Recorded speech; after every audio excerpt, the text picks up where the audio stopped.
Ang salita ng Diyos para sa iyo.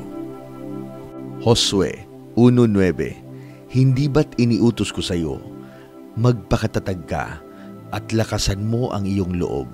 Huwag kang matakot ni panghinaan ng loob, sapagkat ako, ang Panginoon mong Diyos, ay kasama mo saan ka man magpunta. Hindi ka nag-iisa sa mga laban ng buhay.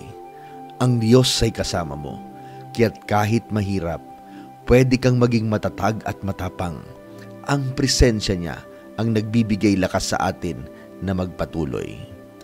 Panginoong Diyos, maraming salamat po sa iyong pangako na ako ay tutulungan mo sa lahat ng pagkakataon. Saan man ako magpunta, saan man ako naroon, sasamahan mo ako. Tulungan mo ako na maging matatag, maging malakas sa lahat ng oras. Kasama kita, ito yung pangahawakan ko mula ngayon at magpakailanman. Amen.